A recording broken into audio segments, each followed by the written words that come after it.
Guys, wag lang tayo puro issue at problema ang iniintindi. Siyempre, kilig moment muna tayo. Sinong sumusubaybay sa inyo sa Jomcarl? Comment down kung sinong taga-supporters dyan ng Jomcarl. Nako mga mima, habang tumitindi, lumalala ang pagiging sweet nilang dalawa. Itong mag-agum. So marami na pong nagsasuggest na baka na daw pwedeng magpakasal yung tong dalawa kasi may mga pabahay o may bahay na rin po sila. So ngayon guys, wala pa siguro yung mga balak niyan kasi syempre nag-aaral pa itong si Carla.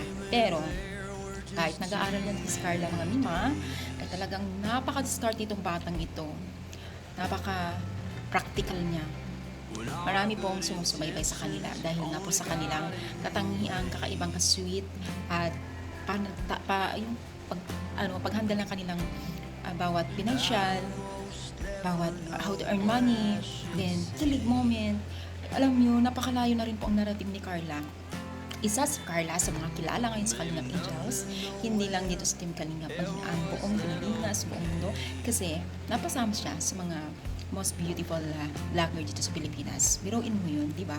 So, ngayon, kita natin kung anong improvement na dalawang mag-love team nito at maraming humahanga nga sa kanila at tuloy-tuloy sana ang kanilang pagbibigay po ng kasiyahan at inspirasyon po sa mga manonood dahil napakaganda rin po yung kanilang samahan at napakagandang inspirasyon sa mga couple, no?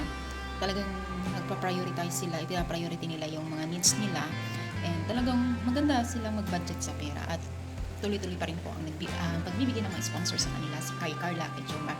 Thankful siya, thankful sila kasi syempre kung hindi namin ni Lord ang Team Kalingap ay hindi rin sila makakarating kung ano yung meron sila ngayon. Di ba? Agree ba kayo? Comment down na dito sa baba kung agree ka sa mga komento natin.